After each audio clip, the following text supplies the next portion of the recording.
Oh, yes. This is the Hardcore Marketing Show. I'm Casey Cheshire, your host for this epic journey.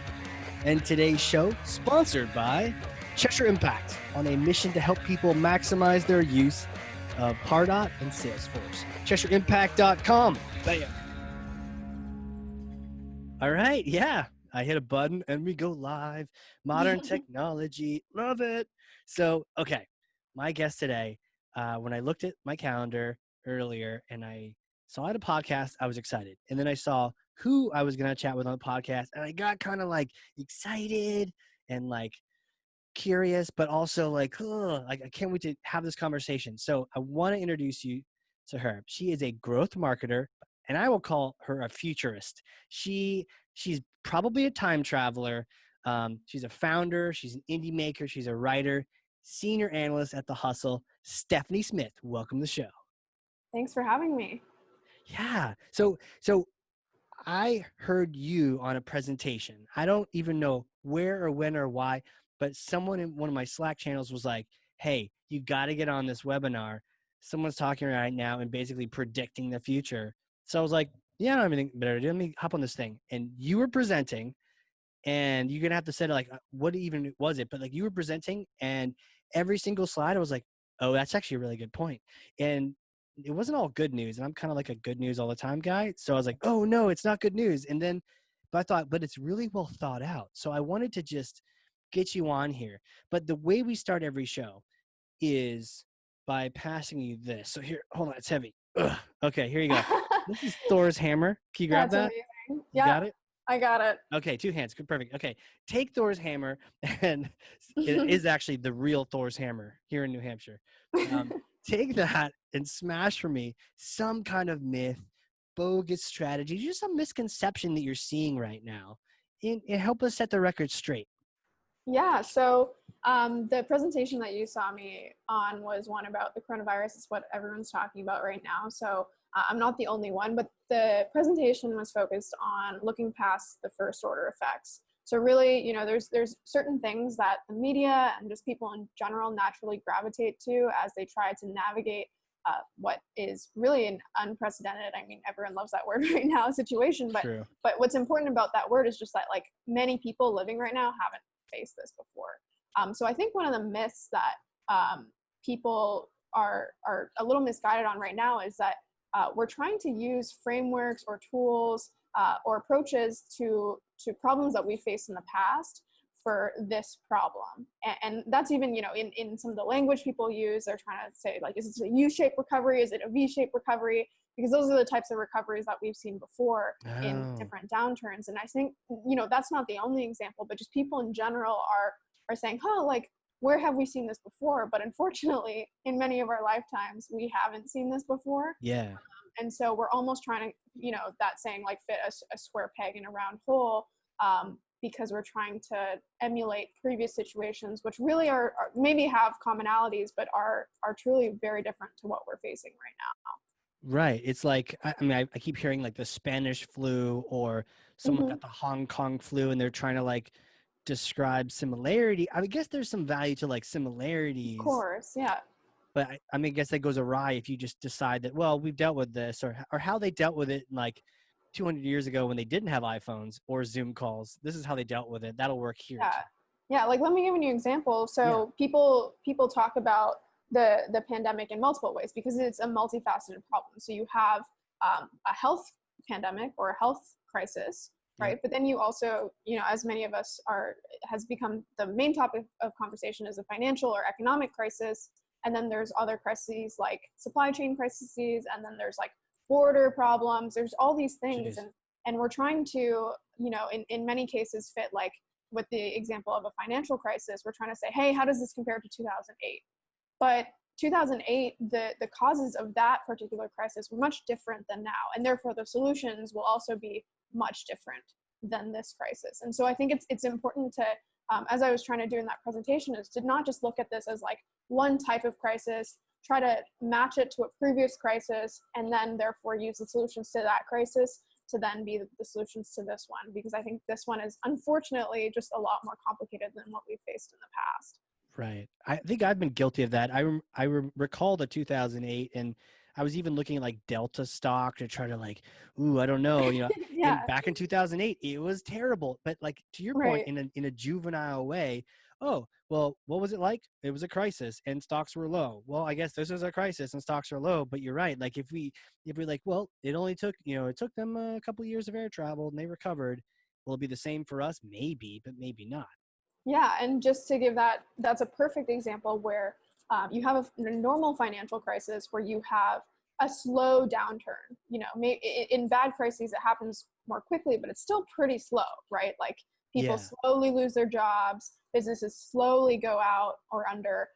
And then as that happens, there's those second order effects where, there's less discretionary spending, people are saving more, etc. But that happens slowly. And so that's when you would see something like an airline get hit, but only to a certain extent, as just, that fraction of people aren't traveling anymore, or people in Right. general are traveling slightly less. But then in this case, it's like, well, the first part of this saga is like no one's traveling. So that's completely different. Right.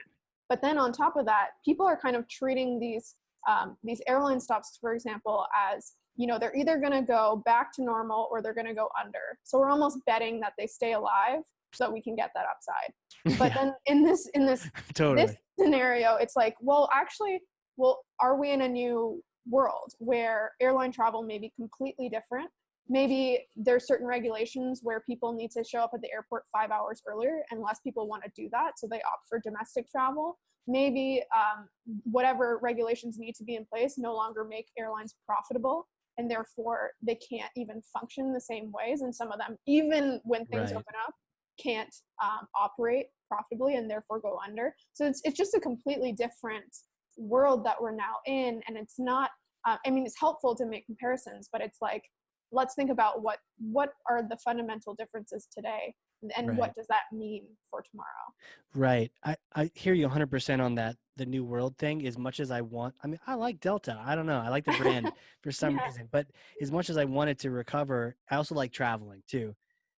One of my worries is, are they going to make me do a bunch of goofy things like, mask, gloves, this, like are they gonna wrap us in plastic and put us in a seat? Like no, I don't mind them getting rid of the middle aisle, like nobody does. But there's other things where I'm like, maybe I might not travel right away while because I don't need to if the restrictions are going to be super high. Maybe I wait. So maybe it's totally different. But is it kind of like 9/11? We had the same kind of thing where we didn't want to travel for a while. Maybe it compares to that, or is this the danger we're talking about, comparing this to something Well, I else? think it's good to make comparisons. It's just good to think about how the similarities may be true, but also what's different here. And What's so different?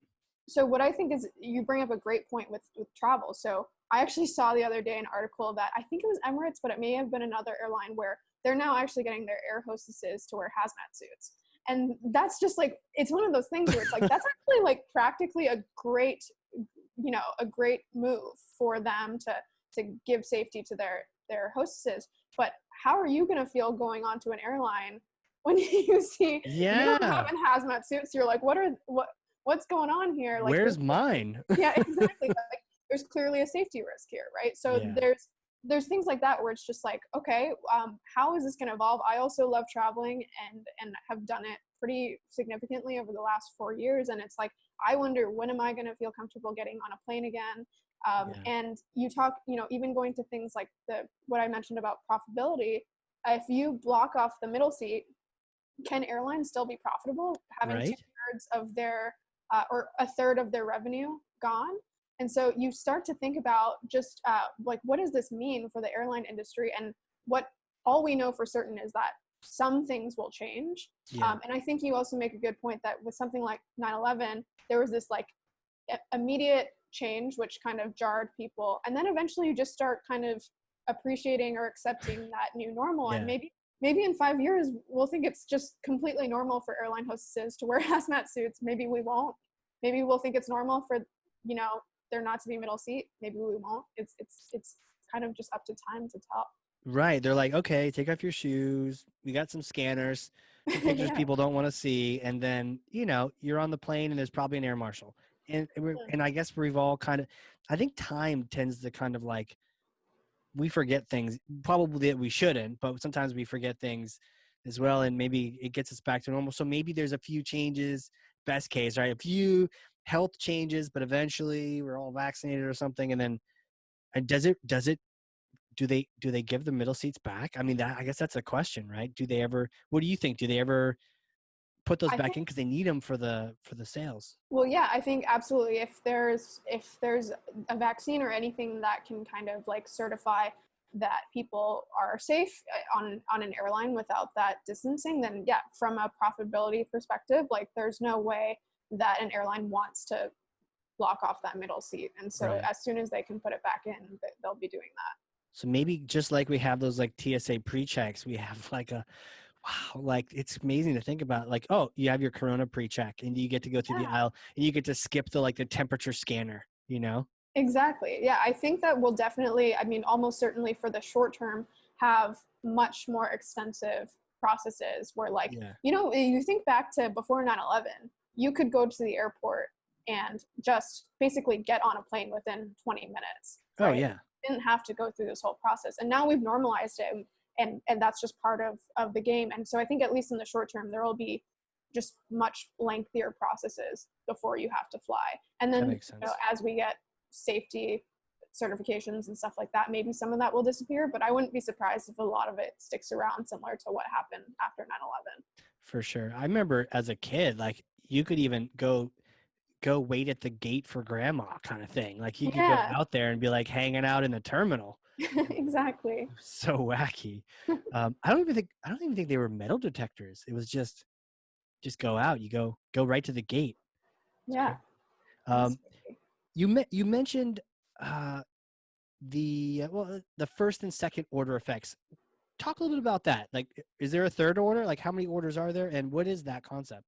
Yeah, so it's just the concept that, like, when a pandemic happens or when any event happens, there's things that are like immediately impacted by that. And those are most of the obvious things that people are talking about. So even when we think about something like industries that are being impacted, you think about the airlines that we just talked about, you think about the box office, you think about oil companies as oil prices have Right. completely plummeted. You think about like the obvious effects, but when you have something so significant like this, the downstream effects are also pretty significant. They're just more downstream. And I think Yeah. actually now that we're like 2 months in maybe to this pandemic, we're starting to see some of that happen. And so you're seeing like an obvious downstream effect is like as these companies lose out on their revenues, they no longer can afford the same software, for example. So Sure. you're actually seeing a bunch of software companies start to lay people off because they no longer have the same revenue incomes. And as those people are laid off,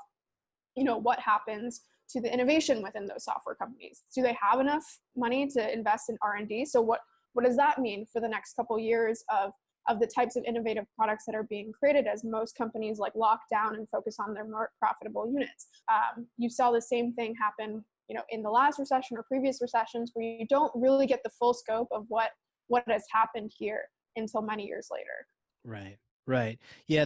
The first order you can see it's like being on the lookout and thinking about what those second ones are and how that might affect you. Um, yeah, like you mentioned the software. Just if this isn't happening, then what? Or if more Exactly. people are doing Zoom calls, and you hear all the transition from the offices, right? Facebook not going back for a Mhm. year, Google too.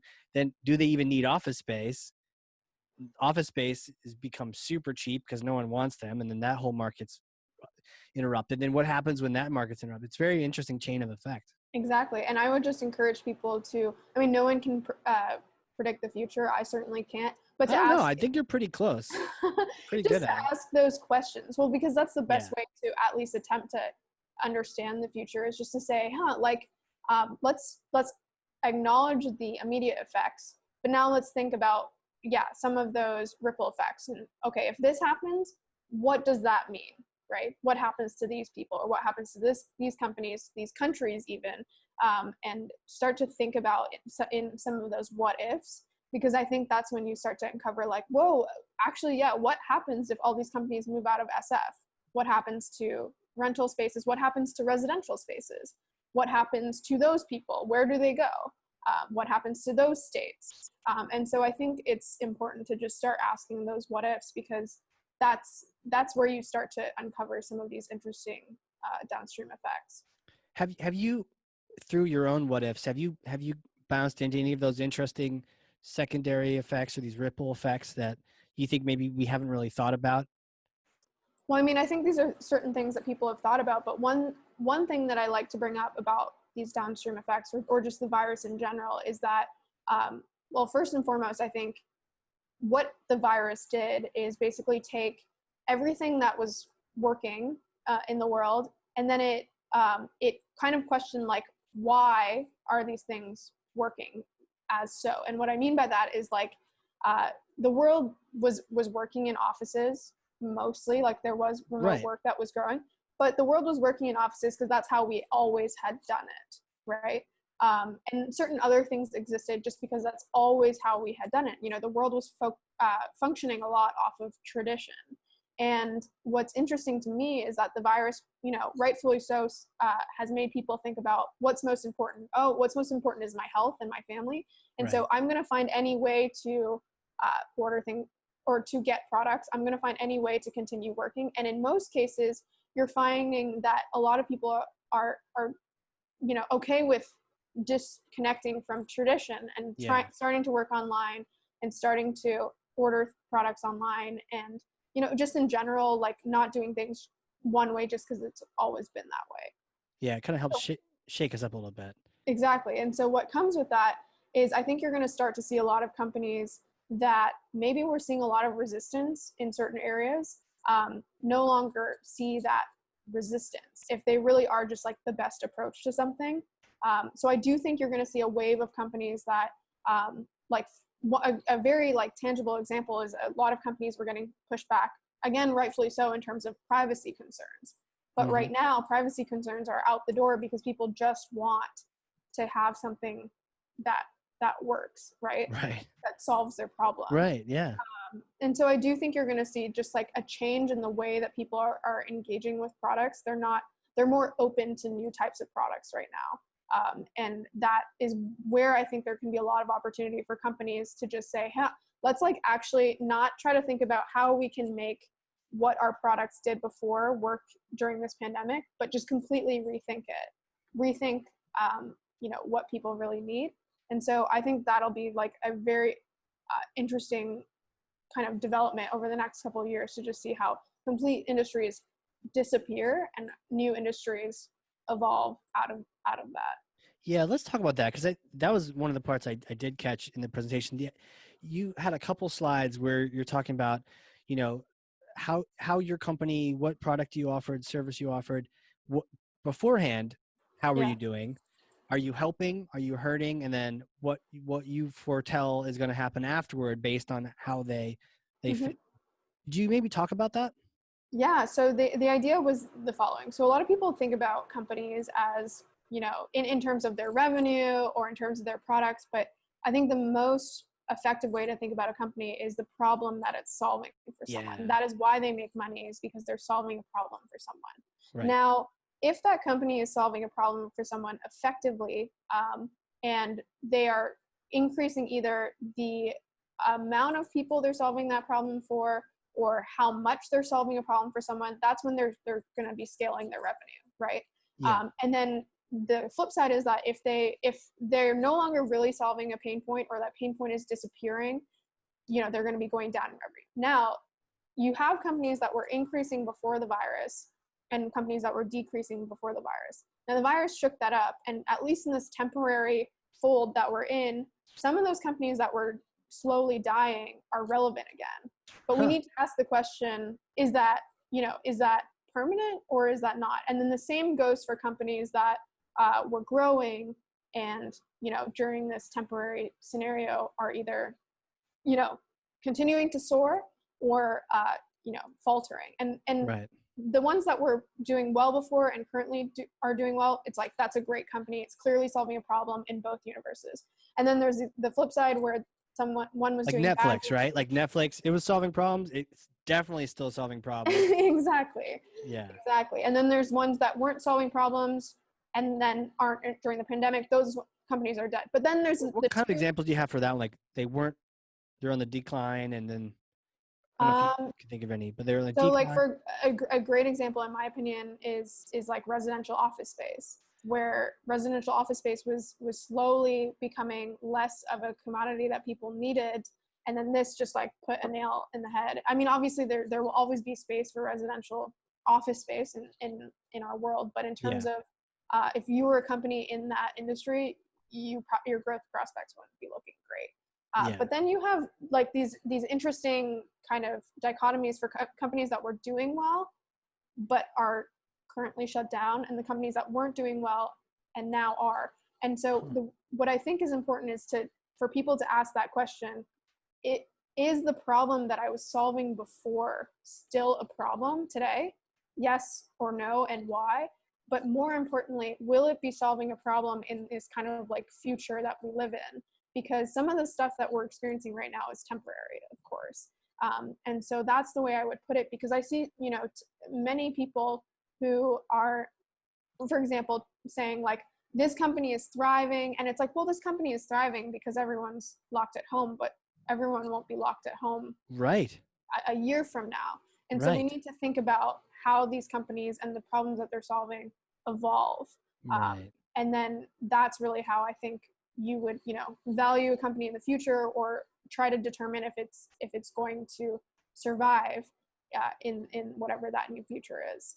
Right. Like, oh, the toilet paper stocks are through the roof. Okay. Well, they always will be, but or whatever the things are. Like, I think, what did I hear? There's like home gardening. There's all sorts of different industries that have some real pluses right now.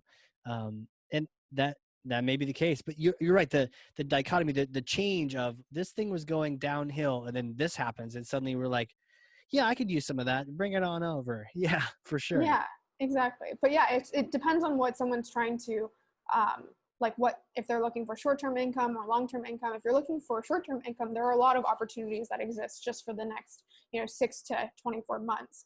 But if you're looking to build a long-term company, you need to think about whether that company solves problems post the virus. Right. To your point, it's not like whatever's happening now is a temporary, boon for you if you're doing well. If not, but then what is that? It's a third. It's like, it's not just phase 1 and 2. It's like, no, there is a third when this sort of lessens up, but we still have the learnings from having been in it. And now we're like, do I really need that? Mm-hmm. Exactly. And then you really have to think about the core of what a business is solving. What I mean by that is, for example, airline companies. If you were to say like the purpose of an airline company, a lot of people would say it's to transport people from one country to the other. But it's like, if you were to ask any person in the world, like what problems they're trying to solve, they would never say, I'm trying to get from Canada to the United States. Interesting. In many cases, the problems that you're solving are, it's multiple for an airline company, but it would be like to be able to get to a business meeting. But in most cases, it's to like have a form of entertainment, which is to travel and to experience the world.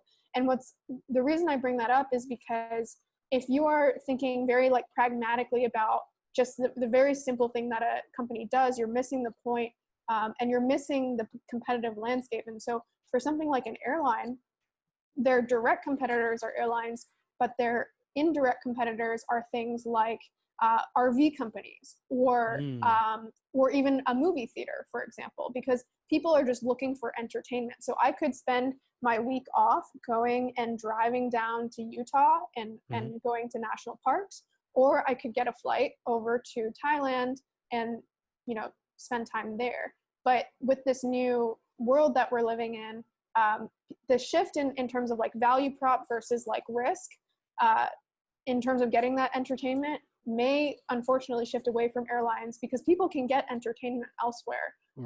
And so I think it's important to think from that lens, where it's like, really, what's the core problem that a company is solving, not just like the logistical approach of that company. Yeah. Like when I think of the vacation thing, to your point, Thailand or just driving somewhere, right? Same for me. It's like New Hampshire. We could go camping locally. There's a White Mountains nearby. We could do that. Or we could go to fly down to Florida or something like, but there are different options. And and you may see people weighing heavily, let's hold off on that crazy adventure for one more, next year. We'll do that next year. everything will be fine next year. We'll do that. Let's go camping, you know, and it's a different choice people can make. You're right. Looking at airlines as simply people movers is not like, that's not the result. That's what they do. The result is either, you know, they've increased the relationship in the business transaction, you know, or they've increased your level of fun because you get to go somewhere you are definitely not near and you can't really drive to very Exactly. easily. So they're like, they provide those things. It's not the fact that they moved you, it's the fact that they opened a Mhm. new world for you, or they helped you close your biggest deal. That's where those kind of things I can see still closing. I mean, there's only so many sales calls you can do on Zoom. Sometimes you need to shake hands, but maybe not. Yeah, but that's a great point. So, for example, like when you talk about airline competitors, no one would ever say like a better CRM tool is a competitor to an airline. Right. But if you really think about like the problem they're solving, maybe it is, maybe it isn't, right? Maybe nothing will ever replace the handshake. But when you think about like for certain people who do business travel and what the airlines provide is like the quickest way for them to get to their client so that they can close a deal effectively, well, maybe a CRM could do that. Maybe, Right. right? Like, so it's important to think about what these companies are actually doing and whether there are, adjacent even industries that actually could serve the same problem, and how even just changes in this virus impact people's willingness to engage in other industries and then look for some of these alternatives. Yeah, there's a practicality of using a Zoom meeting like this, right? And I was, in my old time, I was Zooming before COVID, right? Like my Yeah. company's remote. I was doing that, like, but I feel like I'm doing more Zoom, and so I think it's interesting to see what happens in phase 3, and like in the next phase when this sort of is, we're going back to the new normal, which is, do people want to get off of Zoom because they remember being on it so much, or do you kind of think, well, yeah, I could send my team over to, you know, New York, or we could just Zoom, you know, and the Yeah. practicality of that, I don't know. Well, what I think is interesting is that this is giving everyone a chance to test it. And Yeah, so there was many companies that were like, I would never do a Zoom call to close a deal because they think that that client would think of them as like, not legit or right, not thoughtful or whatever. And so they would just never have even tested it. And right, similarly, it's probably true that the person on the other side who is looking to like engage in the sale appreciates that in-person environment. But now we've got this opportunity to show both sides that it can right. work. And of course, some people will go back to the in-person stuff later, but it's kind of like shaking things up in a way where we at least got to test it and show that like, oh, maybe you can actually close a sale. And there will be some fraction, it may be large or maybe small, that will stick with that because they're just like, why would I go all the way to London for a day when we can just hop on this Zoom call? Yeah. Save us all some time. Let's just finish this now. You're right. Yeah. There's some definite changes. But you're right. It does sort of give us the reset button to be able to decide what's what. Could you talk to the economy? Because I know you've smashed this before, and I've heard you talk about it. But I think it's almost like it's a person. It's like Mr. Peanut, who I think they killed, Yeah. and now it's like the baby Oh Peanut, yeah, the baby nut. Yeah. like Baby Yoda, Baby Nut. So Yeah. maybe there's like a thing, like there'll be just babies of everyone. But Hmm. like it's almost like the economy has a top hat and a monocle, and we're all like, oh, the economy, like we know him or her, but it's not really that way, right? Like what is like the economy? Yeah, I mean, that's something that drives me crazy because it's something like I get caught up in using the term and it confuses me when it's used in this kind of, yeah, like pie in the sky way where like, what is the economy? And the economy, it depends exactly how it's used. But what's important to understand is that the economy is like with the example of the US, it's like 330 million people making decisions, right? And some of those are forced upon them and some of them, are very like individual decisions, but like Yeah, that's very important to understand. And so, when you see the other disjointed thing that I struggle with as well is like the economy does not equal the stock market too. So a lot of people mm, value the economy as exactly like what they see in the S&P, and then they use that to talk about like the overall economy of like how a country is doing. And then that's what creates a huge disconnect because that's not always true. But I so think it's really not. first, It's, I mean, is that kind of an indicator though? Or It is it? can be, but it's especially in this environment, it really is becoming disconnected. Because you think about something like the S&P, it's 500 of the biggest companies in the United States. And so it's like, if those companies during something like this are able to convince their shareholders, all they need to do is convince their shareholders that their share price will be higher in the future. Right. Right. And so even if they're having troubles currently, if they can convince shareholders that the price of their stock is going to be worth more in 2 years, people will buy. Right. And so it doesn't necessarily have a direct reflection on, unemployment or how many goods and services are being sold throughout the country during that time period. And so there really is a disconnect.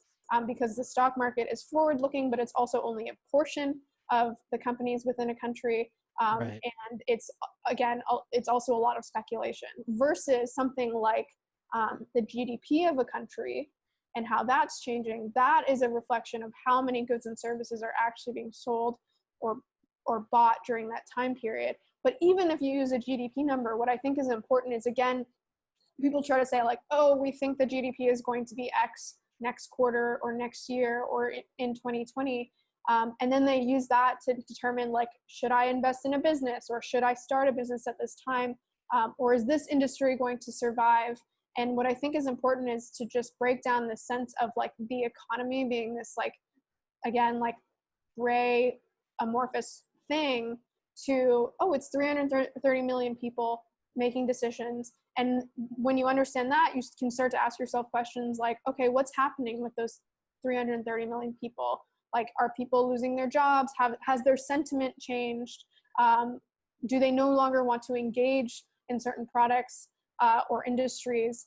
And you can also start to map them out into different groups, right? So not all 330 million people are the same. Some people are much older. Some people are younger. There's people in the workforce. There's people who aren't in the workforce. There's people who run businesses. There's people who work for businesses. There's banks who lend money to businesses. There's suppliers and manufacturers. And it's, the economy is a very complex entity. And so when you think about it in this amorphous way, it just becomes confusing and hard to understand these large or small movements in the economy, because you're not actually thinking about what that really is composed of. Right. A big aha for me was when you were talking about how the top 500 companies in the country may or may not be having an issue right now. I mean, some of the travel ones sure are, but a lot of them are the ones like the Googles and the Facebooks who are giving people off on Friday, and they're still paying salaries or doing this or doing that and doing all these like really cool newsworthy things. Meanwhile, like the restaurants are obliterated. Exactly. And the restaurant workers are obliterated. So you might have, it's almost like the iceberg, right? You see all these companies on the top and they're big and the stock price is following that. But down below, there's all this craziness that isn't necessarily reflected. Yeah. And I'm just going to pull It up. only helps so much with like a restaurant. And what's interesting is, you hear some of them, oh, now we can have 4 tables outside.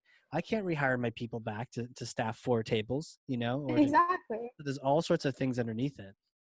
So the S&P is a conglomeration of 500 or so companies, but within the S&P, if you compare the stocks today versus the stocks 10 years ago, it is the value of the S&P is made up much more strongly of just a few stocks, and it's those like FANG stocks, Amazon, Google, Facebook, whatever.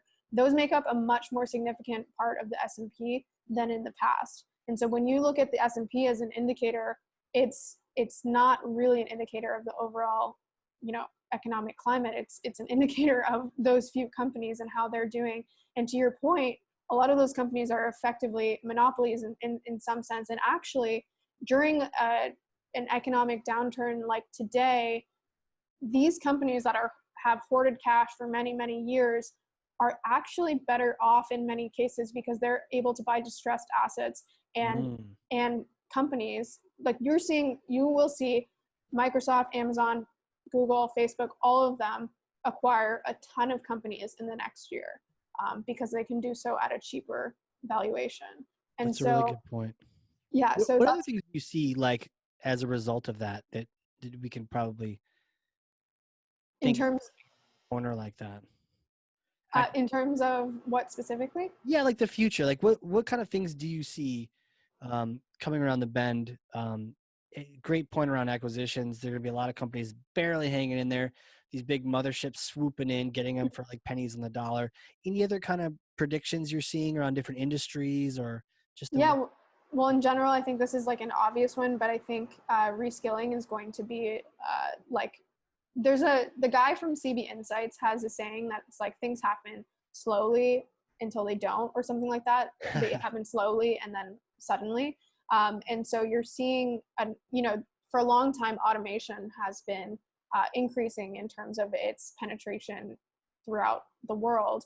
But as I was saying before, there's certain things that we're getting pushback that during a situation like this, that pushback is, subsides, and then something is able to really make its mark. And so automation, for example, as you're seeing many restaurants utilize different robots or robotic tools to actually still be able to engage or stay alive.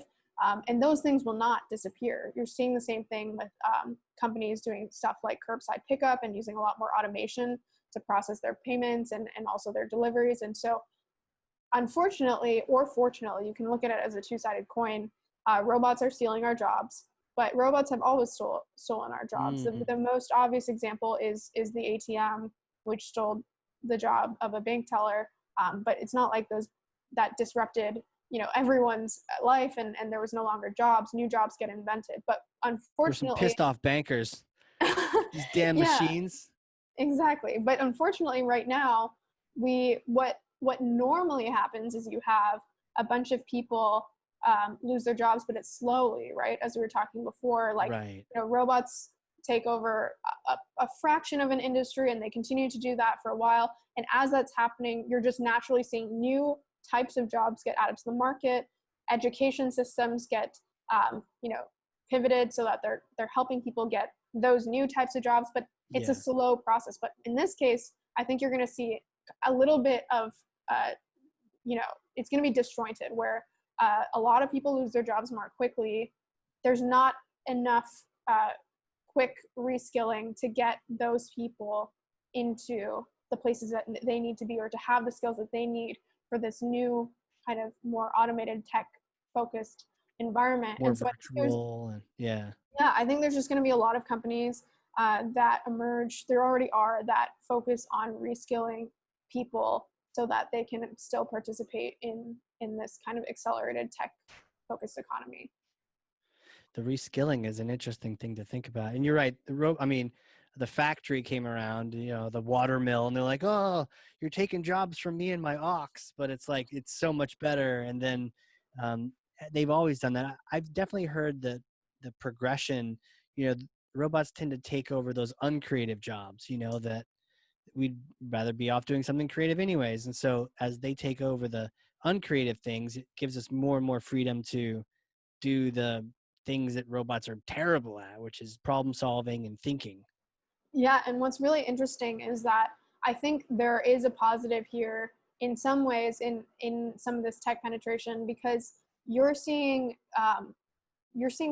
countries that are, have longer histories, like America, in my opinion, get a little bit pulled back in terms of tradition, because we have certain infrastructure in place, and therefore it's harder for us to up level or edit that, infrastructure to new infrastructure. Like what? So a great example is something like cell phones in Africa. So a lot of people, in America had like internet, and then they had dial up, and then they went to Wi-Fi, and then now like we have 4G or whatever internet. But something like a country in Africa like Nigeria, they skipped all of that, and they actually had like people using 4G internet before many people in America did. And it's not because they are more technologically advanced, it's because when you have infrastructure in place, it's harder to replace it with new infrastructure, whether it's tradition or whether it's just like the effort that's needed to remove something and put something new in.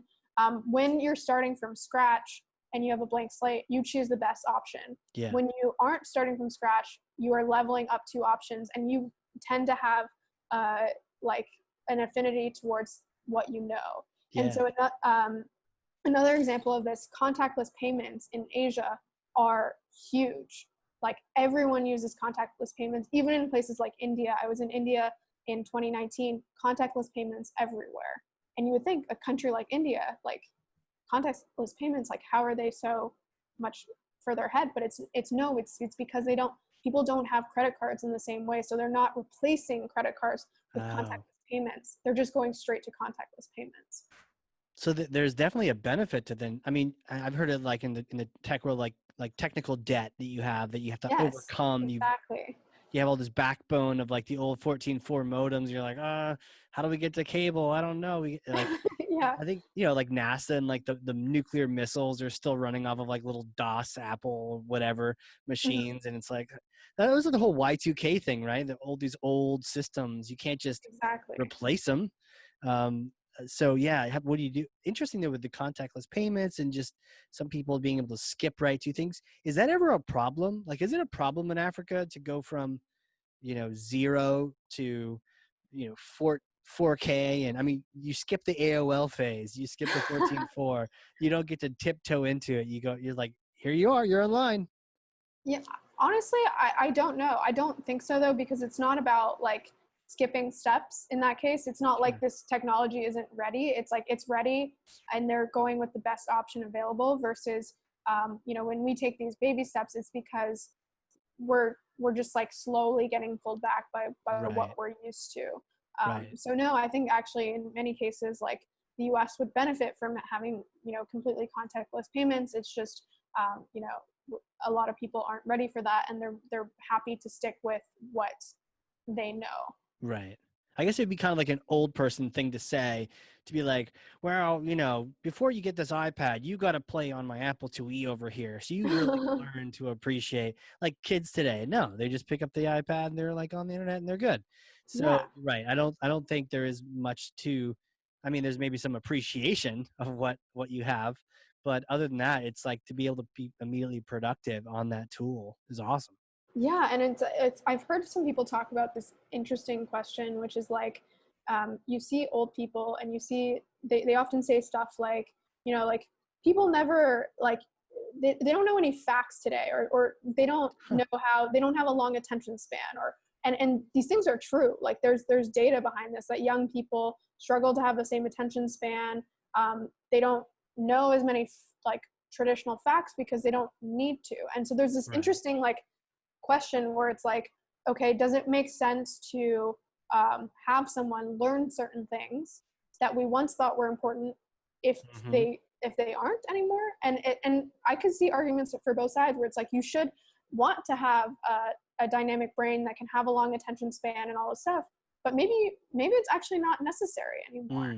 And maybe with the tools that we have, the fact that you can literally Google anything at at any second, maybe actually the things that we focus on as people change. It's unclear, but that's what's interesting. And I remember I was in a chat the other day where someone was like, I wonder what will be like when we're old. Because old people are always gonna, again, hold on to how they lived life, or what they knew. And I wonder what the things are that are happening today that we think are really innovative, are going to seem really outdated in the future. And young people will be like, gosh, like old people just like always want to use like 5G and like they don't want to go to this new system or whatever. They always want to Google something, but really they should just be like doing X, Right. So I think that'll be interesting to see. Or the people that are like, I don't want an implant, that sounds scary. Like, Yeah, Gran, exactly. Grandpa, everybody's got one. Look, we can talk instantly right now in our heads if we have one of these things. But like, I want my head back. I don't want to talk to you in my head. Like, I want to physically write you a letter. Oh God, that's so old school, writing me a letter. Exactly. Yeah, they'll be like, why, like, Grandma, stop sending me a Facebook message. And it's like, what? Like when, like now that seems like just like the most obvious thing, but eventually there will be completely new technologies. I, That's true. And it feels like it's true. But at the same time, I kind of feel like I'm the youngster. I'm inheriting the world, and there's old people, and then there's young people. But I guess that keeps changing, right? And it keeps progressing where there are new younger people. And then the things that you thought were cool and hip. I guess the way to check that is to figure out what is the latest social app and do you understand it? You know, and that kind of clues you in. You're like, oh yeah, I got 30,000 views on TikTok. I'm all good. Or it's like, TikTok, what's that? I haven't heard about that, you know? Yeah, well, what I loved is I listened to a podcast. So at the Hustle, we have a podcast called My First Million, and they bring people on. And one of the guys recently was James Altucher. I hadn't really Yeah. heard of him before, but I think most people know of him. And he was just talking about different things he does. One of the things he does is every day he just comes up with new ideas, not because he's trying to go and build these businesses, but just to keep his brain fresh. And what I loved is he's like a 50-year-old guy, and he is using TikTok. He's like, I want to build up my TikTok following. I want to be using that app. I don't use TikTok. That's how you know, again, that I'm not in the full like young sphere.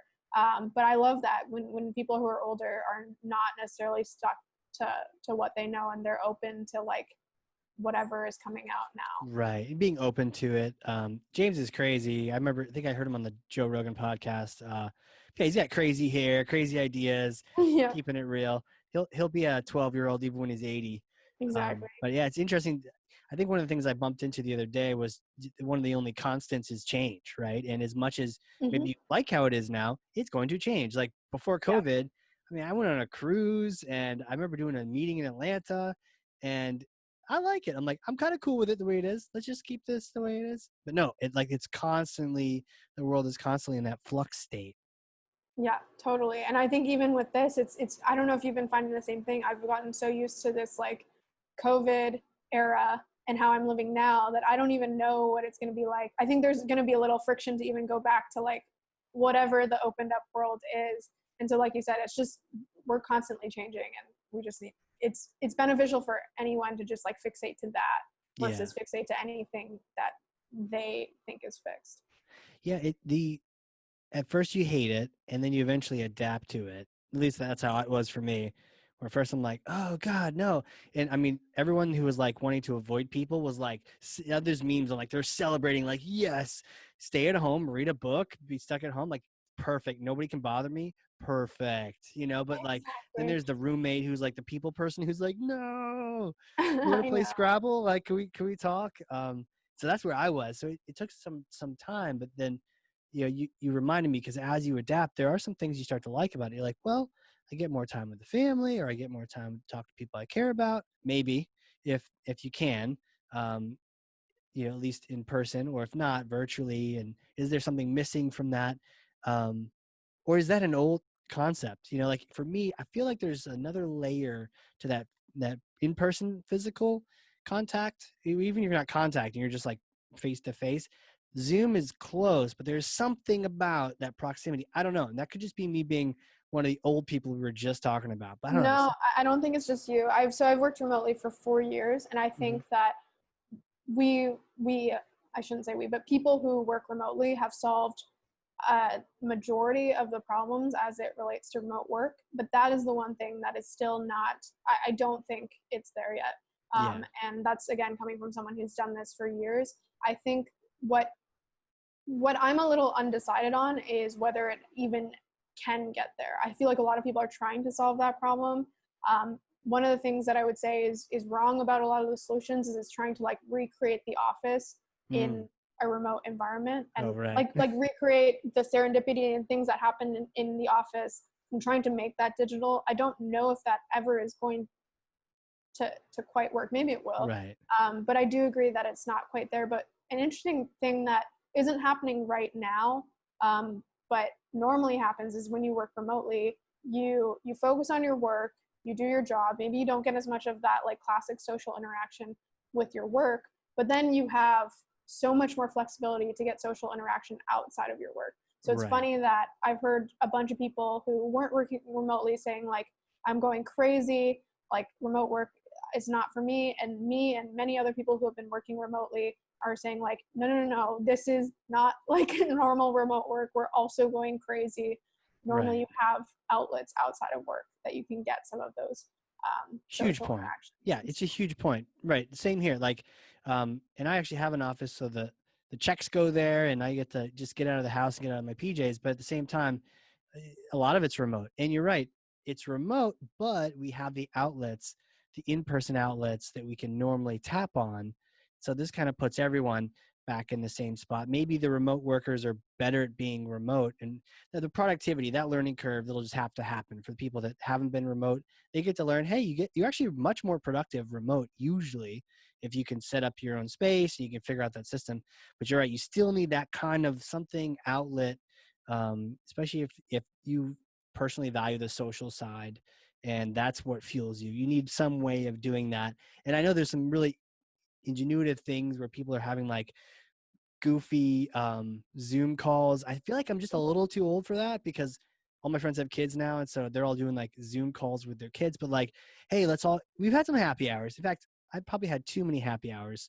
Like every group I'm with is like, let's have a happy hour, and you I schedule know, them. You're like, okay, I need like a sober week here. yeah. But I don't know. There's all these sort of things happening. People are trying things to find a way to hit that mark. Yeah, I think just in general, humans are social animals, and I don't think we'll ever get to the point. Maybe in like many Yeah. like generations, we'll get to the point where people truly want everything virtual. But I do think that naturally we're social people, and you need some of the in-person contact. But I do think what we might see is if many more people go remote, you actually just get your social contact well outside of work. And Yeah. so if everyone's remote, maybe there's more co-working spaces, or maybe you just go and do more hobbies that, in your local area. And that's where your friends are. I think that's what I meant by people trying to take an in-person office environment and put it online, where it's like people normally look to their coworkers for their social interaction Oh, good call. and their Yep. friendships, Yep. which is fine. I still feel like very close to many of my virtual coworkers, but I also look for those friendships outside of work because I think that's easier to do with that in person.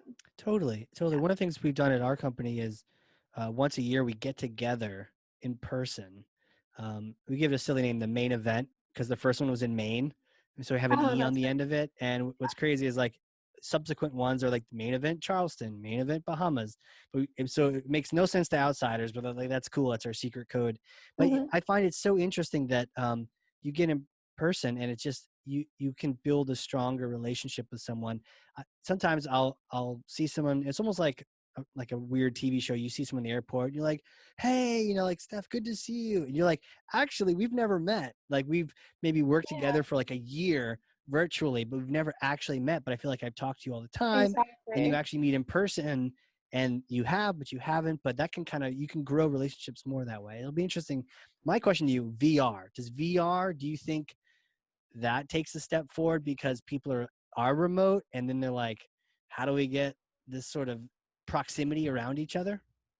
I'm unsure about VR serving the purpose that you're talking about is just because the reason the office works is the serendipity of just being around people Mhm. all day. Like there's even like a Yeah. connection when you're like working at your laptop and there's someone working like 6 meters away from you and you're not talking at all, but like you're around each other all day, right? And so the reason that Zoom meetings are so much less social, even if you try to make them social, is because it's a fixed time frame that you're talking to someone and it's planned, and you like, even if it's social, it's like, okay, this is happy hour, right? There's no serendipity, and there's no just like general like spatial proximity to people. And so the only way that would work, I think, with VR is if you actually, which maybe someone should build this, like have like a VR office or VR space that people go and that's where they work from Yeah. all day, and they're around people and you can like walk around it, or you can, I don't know, but you know, Right. like that's the reason that I think, though, that whether it's VR or a normal Zoom app, if you're just using it for like your daily calls, it's not really that much different. Like I can still see you Yeah. right now. It's more of just that like physical proximity, and also the serendipity of like running into someone throughout a day, which I think Yeah. is lost. Yeah. It's almost like the virtual, like Ready Player One type login, and then you have this whole environment. And I mean, that's where people say that we're going anyways. Yeah. So it'll be interesting to see if that fills some of the gaps. But I was also thinking about the funny thing where you have like a fake robot driving itself around the office, and that's like Bob, and they're like, oh, Yeah. and it has like a little camera. It's like, hey guys, how's it going? You're like, it's like a robot version of him. It's ridiculous. Yeah. That's so funny. So anything about this excite, like is there some pro to this? And I know we've kind of hinted at a couple of them. What are the pros? Let's make Yeah. some lemonade. What do you think? No, I mean, obviously this is a really sad time, and a Yeah, lot of negative has come out of it, but I for do think sure. a lot of positive has come out of this. And I think it really has been, well, from a mental standpoint, for many people, a reset to be like, what matters to me? Where do I want to invest my time and my money and just my life? But then on top of that, at a more macro level, you really are just seeing complete industries be reset by this. So a really good example that a lot of people are talking about right now is just schools, right? So Yes. what was our schooling system, especially post-secondary, was that the most effective way to educate people, and not just from like a curriculum standpoint, but also like a number standpoint, right? Colleges in the past, were up until COVID, were extremely restrictive, right? In terms of, literally their admissions process, only the richest and the smartest people can get into and get these diplomas. Yeah. Now you're seeing a reset where everything's going online. People are questioning whether education should cost that much. And then you're seeing a lot of not incumbents, you're seeing a lot of incumbents like potentially go out of business or have to rethink their model. And then you're seeing a lot of new players that are digital come in and start to offer. People are opening their minds to this concept that like education doesn't have to be super expensive, and it can also be in flux. It doesn't have to be 4 years. And so that's a really Yeah. interesting industry that I think we're going to see a lot of change in. We already are. But that's a great example of where, I think some good is happening when we have these like fundamental resets. Like you said, it's a good time and place for people to think about what they really want out of certain situations.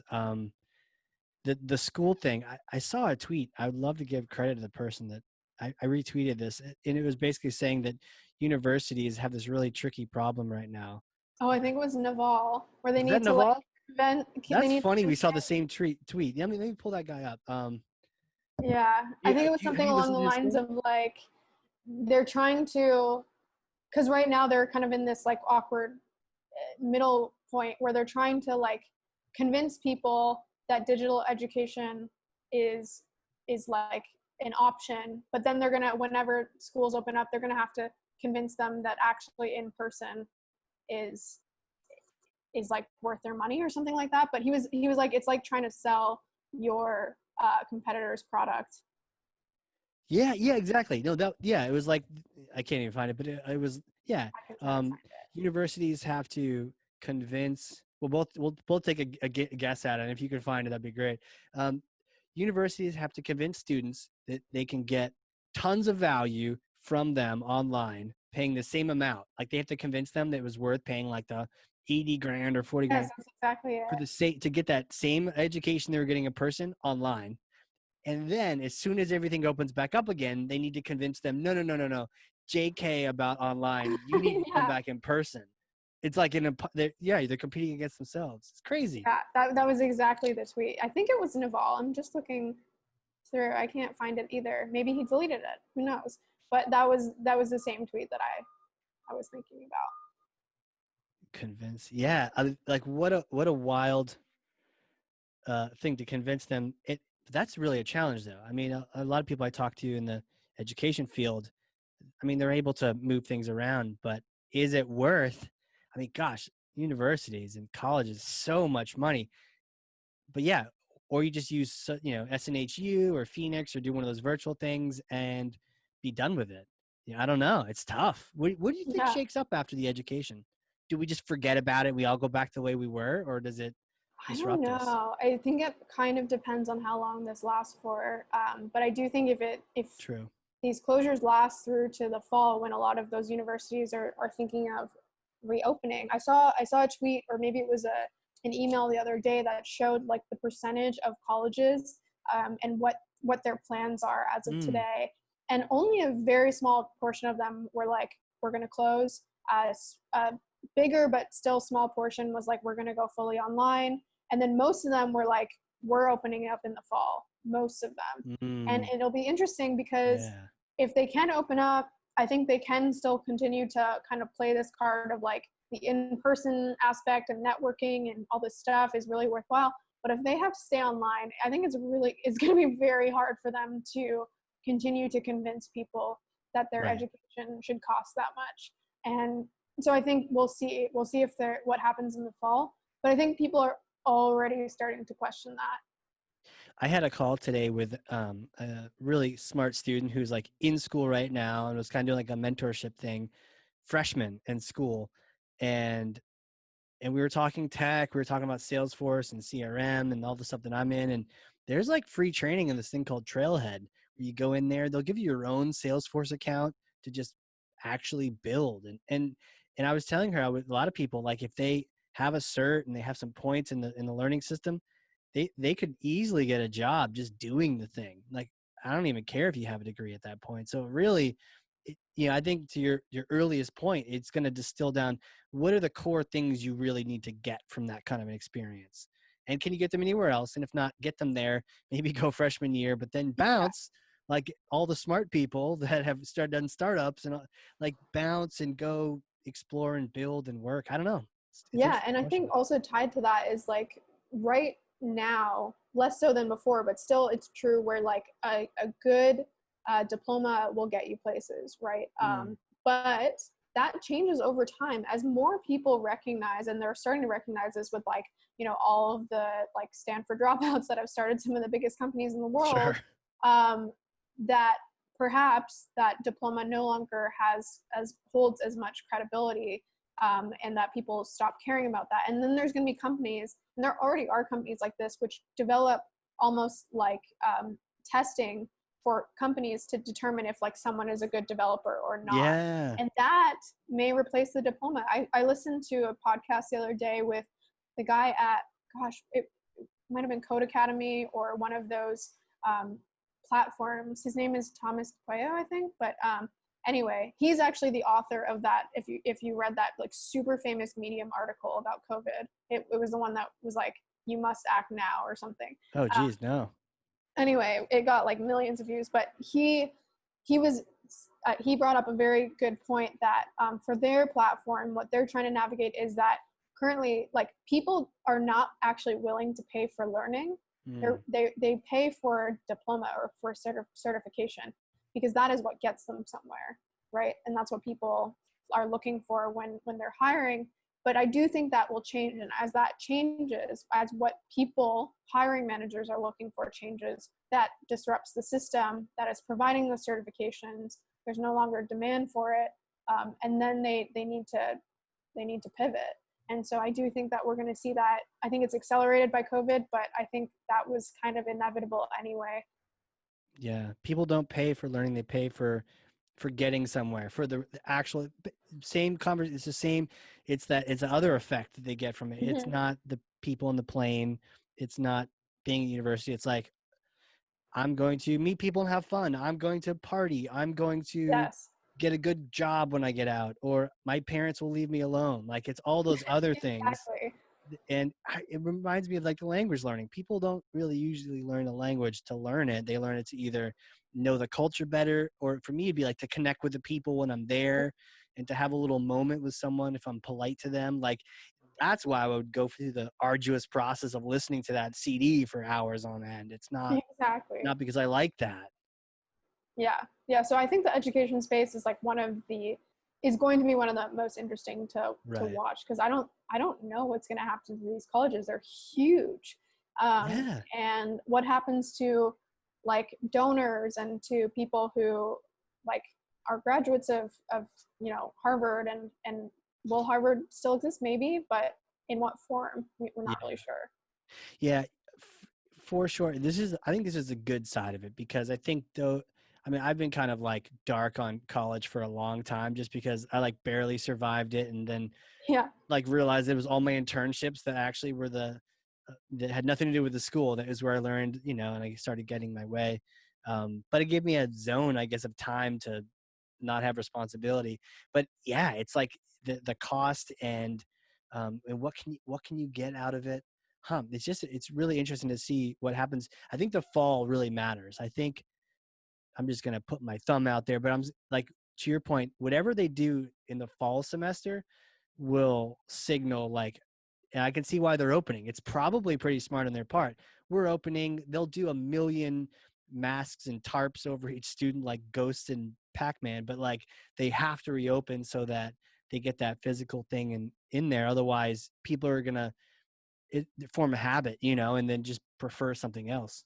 Yeah, exactly. If they don't open in the fall, which I'm not saying is necessarily the best decision from a safety perspective, but Oh, if they for sure. don't, from a business perspective, I think that people will look for alternatives, find that those alternatives are actually okay, if not better, and Right. then just stick with those. Right. Well, this is crazy. I could talk to you all day about these things in the future, but next question I have is like, who are you? Like, who are you as a person? How did you become this sort of all-knowing oracle of the future and analyst of the present? Can you take us back like little Steph days? What was it like being you? What did you want to be when you were growing up? Like, who are you?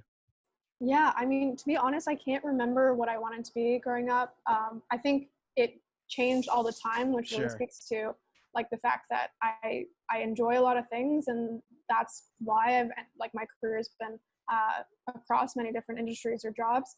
I do remember way back because it was such a big part of my childhood. I played a lot of chess, so my childhood was like spent traveling to different cities and countries and sitting at a chessboard facing like sometimes people my age, but also sometimes people who were like 50-year-old men. And if you've ever played like competitive chess, it's literally like 3 hours um, of you sitting at the board and thinking about different scenarios and like moves and just doing that throughout many years of my younger And is life. no one talking because you're focused?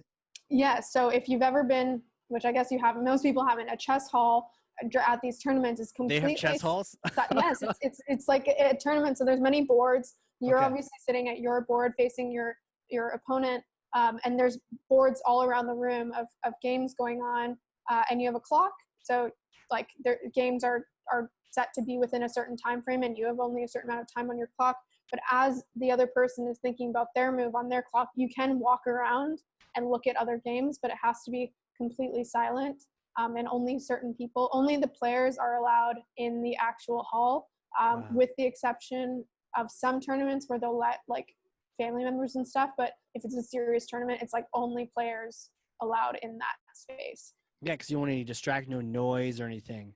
Exactly. Yeah. Huh. So Yeah. you grew up just like traveling around doing that? Was Well, that so that before was up school or? until, yeah. So I started really young. My sister is a couple years older than me, so she started and I started around the same time, and I think I was like 5 or something when I started playing chess. Like And where? Where'd you grow up? Like what? I grew up in Toronto, in Canada. Okay, yeah. So I would go to tournaments for a couple of years that were in the surrounding areas. I would get lessons. We'd also go to like the national championships and the world championships at some points. And so I played until I was around 12. But as you can imagine, like sitting at a chessboard all day, like over weekends got old.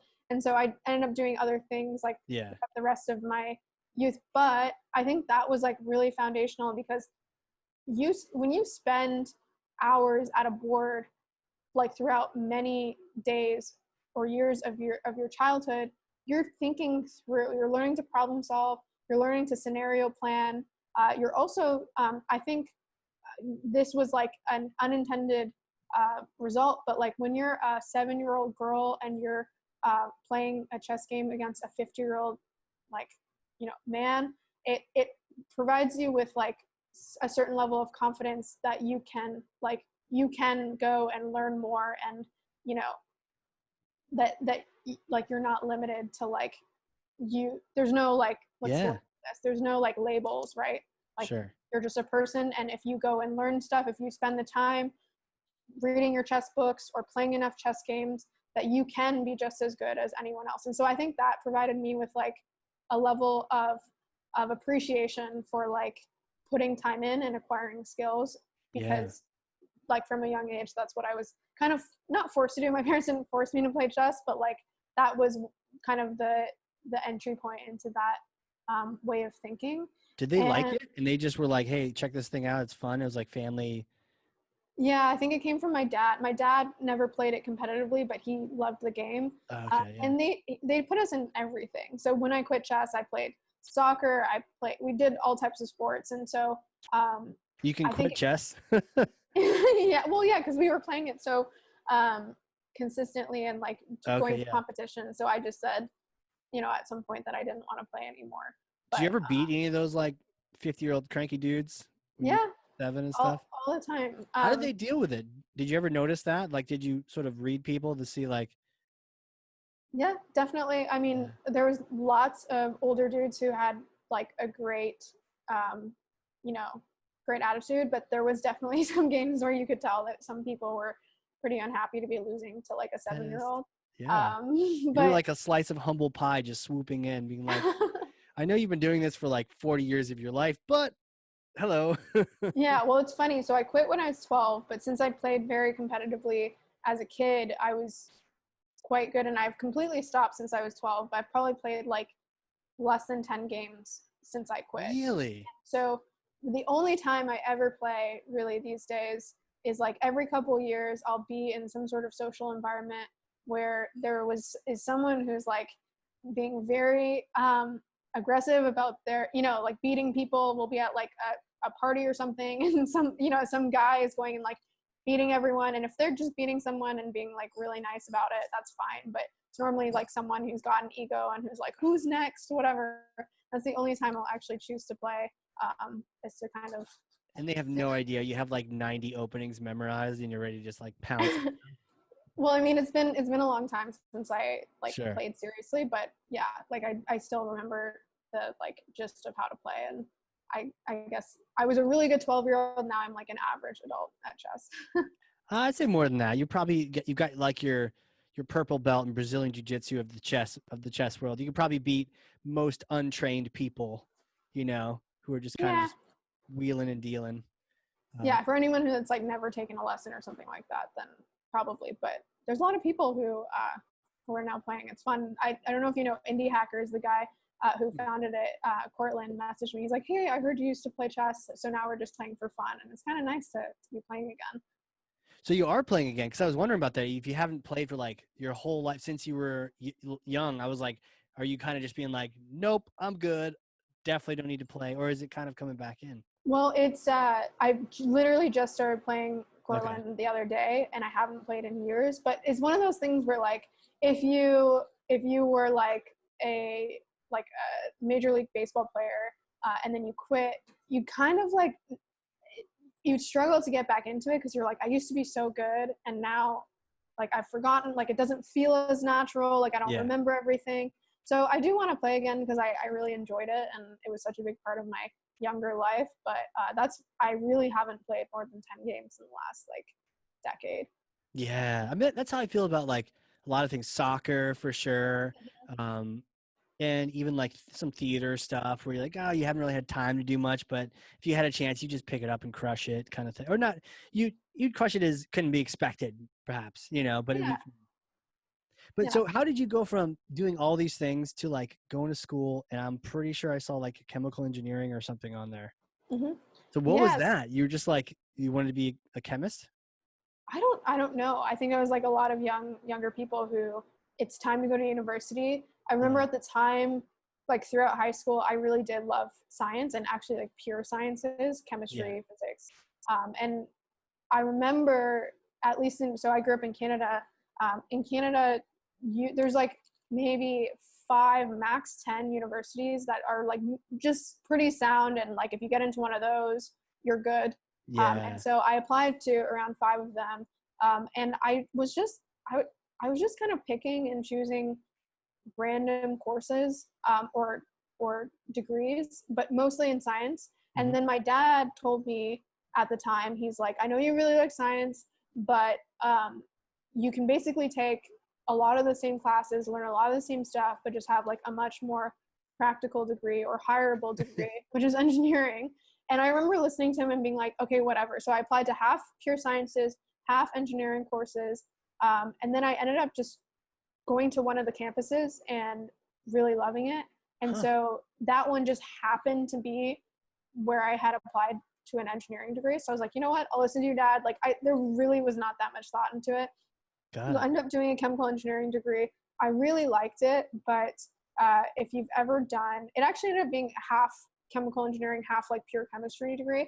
You end up ever like studying anything in the pure sciences, it's very interesting. I still love science, but the actual prospects out of it are pretty like grim. And even if not even from like a pay perspective, but from the perspective that for someone like me that like loves learning, loves like moving quickly, my prospects were like, go work on like an oil rig somewhere, which you're doing the same thing every day. Right. Or you can go work in like some research lab, which I had actually done 3 summers of research throughout my degree in like completely different scientific spaces. I felt like I was literally like, let me just like find a lab that moves quickly. So I was just like trying to find a way for science to work for me. And I just found it moved too slowly. It was too like niche and like within, if you've ever done research, it's like, okay, you're not doing cancer research. You're doing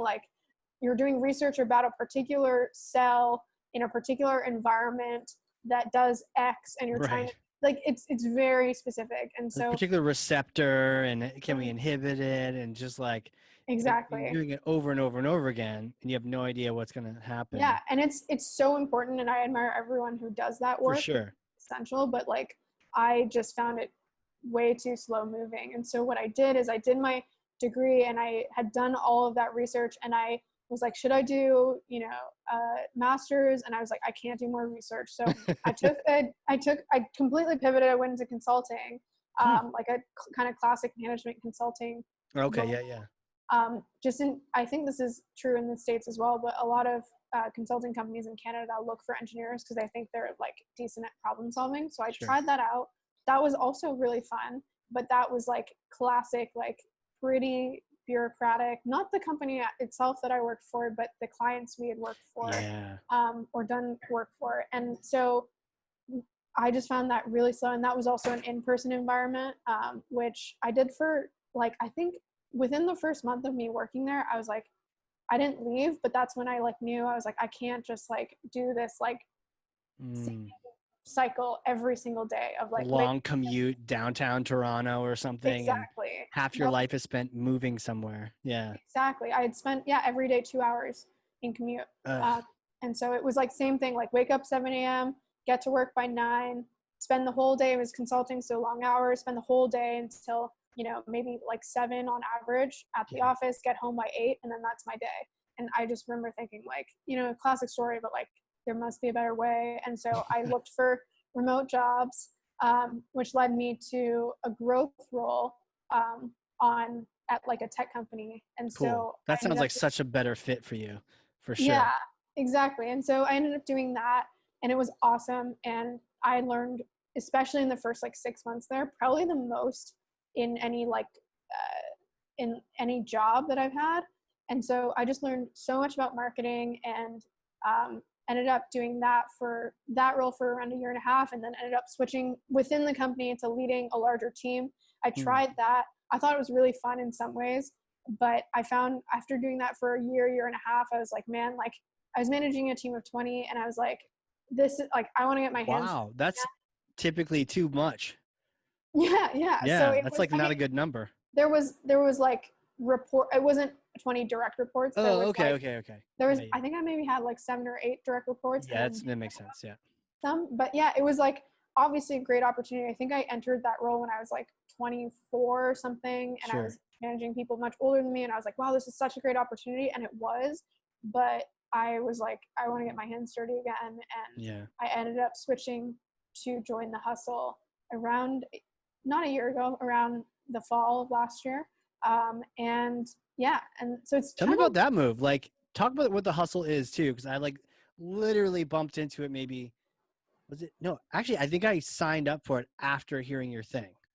Oh, awesome. So yeah, Yeah. The Hustle is a company where most people know it for its email newsletter. So it's an email newsletter about business and tech. It's been around for several years, but it's huge. It's over 1 million subscribers and one of the biggest newsletters around.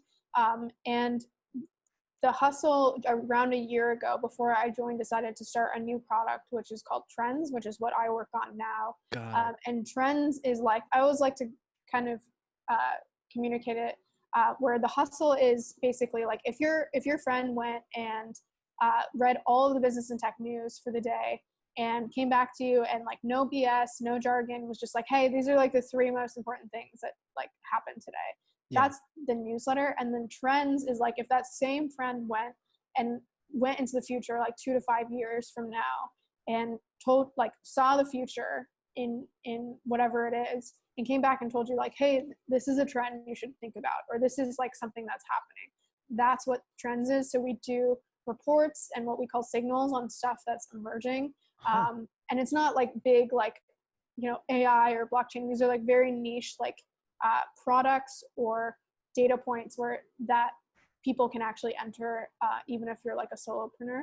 Right. And so it's meant for people who are, looking to start businesses. That's a big part of our user base, but also investors and just people who are kind of like, I want to know what's going to be happening or what's to come. So I was contacted by Sam, the founder there, when I was at my old role, and I had already been in that other job for 3 years, across the 2 positions. And I was just like ready to get my hands dirty. And he told me, look, we started this new product. We need someone coming in who can kind of do everything and touch all parts of the product. And I just thought that was awesome to be, Oh yeah. we get to build the product from the ground up. The team also, I'd subscribed to The Hustle for many years and loved their culture and their voice. So I was just sold. So, and it's turned out super well. How did he know you from that? Had you bumped into each other? Like, by the way, is The Hustle based in Toronto as well? Or like, how did you guys even connect? No, The Hustle is based in SF in Austin, although right. Obviously everyone's working remotely now, but they also have, our content team has been fully remote even before the virus. Mm-hmm. And so, no, he actually, interestingly enough, in 2019, I started my own personal blog, which I just did for myself, not to make money or anything like that. But somehow some of the articles on there ended up trending on Hacker News and then getting like blown up. And one of them was an article that I guess, I'm not sure how actually Sam heard about me initially, because they reached out before this article. And then he reached out after seeing a VC tweet about it and was just basically like, hey, like, how can we get you on the team? And that was the perfect timing when I was already kind of ready to leave my current role, and Trends was just kind of getting started. So it was pretty cool to have just like an article that I wrote for no purpose really get me some actual work. Yeah, and like cool, like serendipity and coincidence that all these things sort of collided. Yeah. To put you where you're at now. So you're just like crushing it, and doing the trends. By the way, how do I sign up for the trend thing? So if you just go to trends.co, you can see like what we offer, and then we do a $1 trial for people for 2 weeks. So anyone can sign up for $1. They get to see the whole product for those 2 weeks, and then from there we only do yearly pricing, and it's $2.99. Interesting. Cool. Mm-hmm. Starting my trial. Awesome. I can't do it now. I have to do billing information. But yeah. Okay. Sweet. Okay. So, wow. If you, hypothetical for you, Mm-hmm. I may or may not have a time machine in Nashua, New Hampshire, right here. Can't use it now because of COVID. But let's say things loosen up a little bit, like we were talking about. You use my time machine. You go back in time and you talk to yourself right at the beginning of your career. Let's say you just graduated your undergrad. What kind of things would you tell yourself? What kind of advice would you give yourself? What would you say? Well, yeah, I think just like a lot of other people who are at that age, I was really like lost and trying to find like an answer to say like, oh, this is what you should be doing.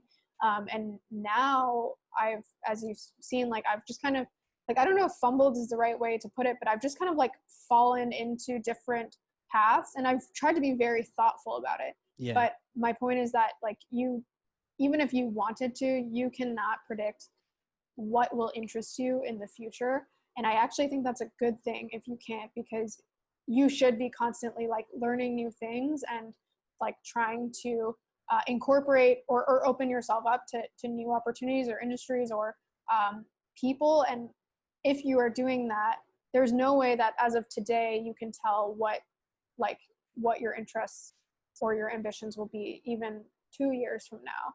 And so what I would say to my older self and to even myself today is just to like focus on the learning or like the process, focus on what you enjoy today, really focus on not just learning, but also like executing, like being creative. Right. And like in 2018, I taught myself to code, and that has been by far the most influential year of my life, because I taught myself to code. I then could go create stuff. The stuff I created ended up being inspiration for my blog, which has now gotten me, a job. And so I think it's really important for people not just to learn, but to create. And so that's what I would tell myself back then. I spent 4 years doing a degree in chemical engineering because I thought that was of interest to me. But instead I would have said, maybe still do a degree, but as you're doing a degree, go learn some marketing, go start your own newsletter, go start a blog, just do stuff, like create stuff. And even if it fails, like that's okay. And the other thing I would tell myself back then is that I had this very strange view of success, and from many different standpoints, but like one of them just being that like I would be successful if I went and started a billion-dollar company. And now I actually think that is like one form of success, but not the type of success that I'm personally looking for. And so just to go and like actively seek out, read about people who have like gotten their or developed their own sense of success, Right. and read about those people, why they're happy, versus I think right now a lot of people read just like media headlines, whatever X company raising, $50 million and that being success.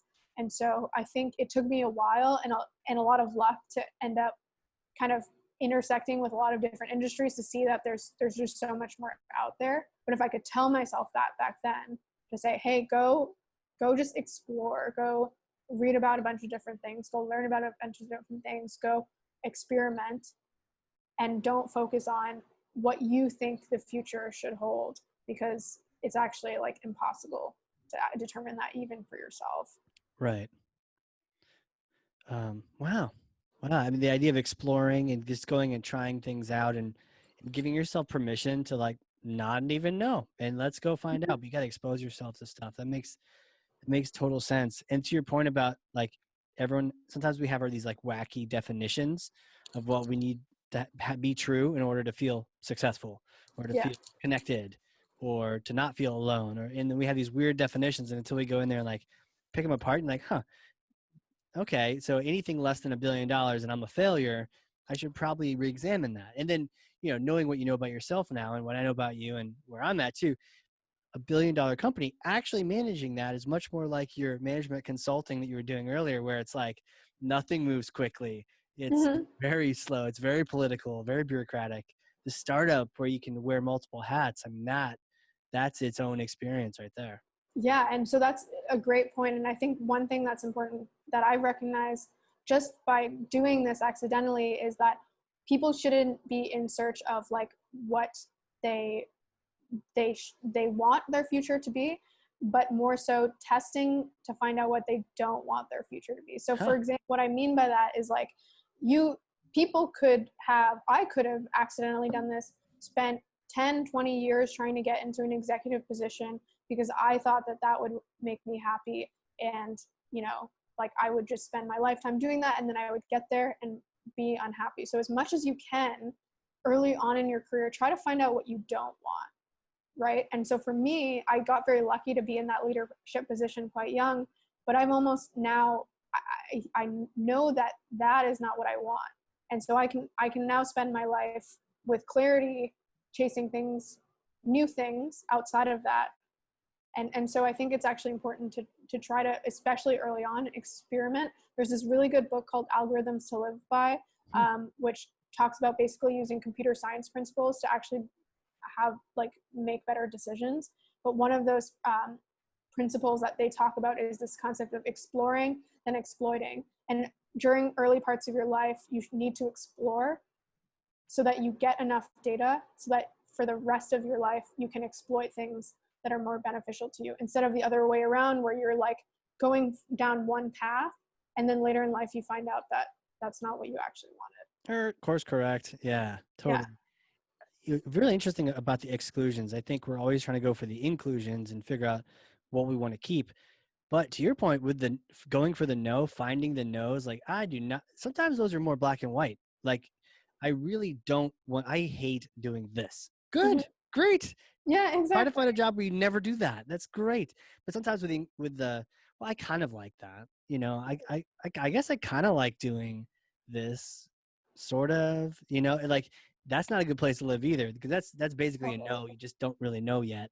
But the no's, if they can be nice and sharp, like I hate that. Good. Don't ever do that again. That's awesome. Exactly. And I think people should be more ruthless, like you're saying, about turning maybe into a no, because there's just, man, there's so many opportunities out there. That's another thing I tell myself when I'm younger, is that like when you're younger and you come from a place of less experience, you think you have like X amount of opportunities, and you really have X times like 1,000 of those opportunities. Like there's amazing how many opportunities exist, and also opportunities that you can create. And so with that in mind, you need to remove those like maybes, or those like, I kind of don't mind this. That's the type of job that you end up in for 8 years, and then you realize like, damn, like that was just like okay. So yeah, and there's that really cool one that was waiting for you that never got filled. Yeah, exactly. Totally. So turning more of those into no's and iterating as much as possible when you're younger. Right. Last question for you was about the travel, because I know you traveled a lot when you were younger, and probably actually you've traveled a lot anyways, just sort of this nomadic. Any favorite places? Because tell us more about that. You like, do you switch a lot of locations? Probably a little bit challenging now, but tell me about that. Yeah, so I grew up in Canada and didn't travel much at all, minus a couple of chess tournaments when I was younger, but I really didn't. Like our family didn't travel a ton growing up. And so in university, I did a year of exchange, and that was like really kind of like completely opened me up to like, oh my gosh, I love this. I spent a year in Sweden. But you know, within Europe, it's so easy to travel, or it was at the time. Yeah. So during that year went to like 20 or so countries, and was just like, wow, this is awesome. And so I did that my third year of university, and I came back and I finished university and did that year of consulting. But that was like one of the reasons that I knew like very early on in consulting that wheel was not what I wanted to be on. And so I remember that was like one of the impetuses of me wanting to find a remote job. It was like, I want to get back on the road. I really don't want to be living in Toronto. Great city for some people. I grew up there, so I was kind of sick of it. But I ended up traveling throughout. I got the full remote job in 2016. From 2016 basically up until today. But it was quick at first, where like when I was first doing it, I was really excited and I was like, I want to go everywhere. So I'd go somewhere and spend a couple weeks there, and then go another place and spend a couple weeks there.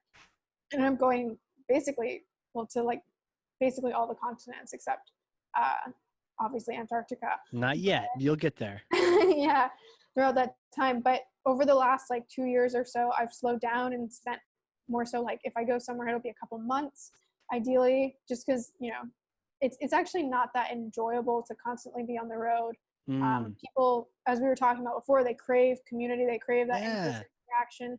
You crave like habits and routine in many ways. And so I've slowed down, and I spent a lot of the last couple of years in Bali. I know it's like a classic nomad spot, but it was actually like, I loved it there. Wow. And then actually it was funny, or I don't know if funny is the right term for it, but I had already planned to kind of slow down and settle more over here in San Diego. But I had come here like right before the pandemic. I got here in like March. Oh, geez. I want to say like March 3rd or something, and stuff shut down mid-month.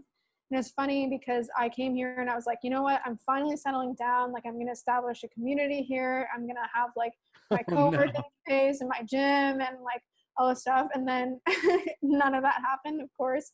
because of the pandemic. But hopefully once that subsides, I'll have more of like a stable base. Do you think you're going to stay? You said San Diego. Do you think you'll kick around, or have you gotten kind of stir crazy? Like now you're cooped up, you're like getting somewhere warm and tropical.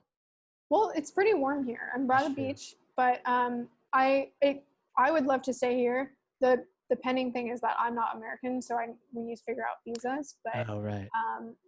Yeah, if I can stay legally, then I'll be staying for a while, I think. Nice. Yeah.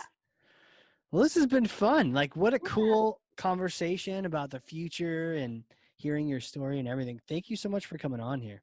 Yeah, thanks so much for having me and the thoughtful questions. I don't know if you noticed the time just kind of just like evaporates. I know, right? It's been awesome. And for those listening, if you've learned something, and I know you have, I freaking know you have, because I literally have 2 pages of notes over here, front and back. Wow. Then share this with someone. Be a thought leader, but don't just share it. Put your own commentary in it, like LinkedIn. Like, this is what I learned from it. This is the takeaways I got from Steph. Share that. Tag people. We'll retweet you. We'll reshare you. And that's how you be a thought leader. 1 person, 9 people, 87 people. It doesn't even matter. Just like get the content out and share that. Definitely check out the hustle and the trend. Steph, where are some of the links? How can we connect with you? Where do we reach? So you can find me specifically at my site, which is stephsmith.io. And my blog is blog.stephsmith.io. And then I'm pretty active on Twitter. So if you want to DM me, my DMs are open and my handle is stephsmith.io. Awesome. Sweet. There it is. Thank you again. We'll have to have you come back on afterward and give us some more predictions later on for like 2020, 2021 and beyond. Cool. Yeah, that sounds great. Awesome. Well, hey, have a good one. And for those listening, this has been the Hardcore Marketing Show. We'll catch you all next time.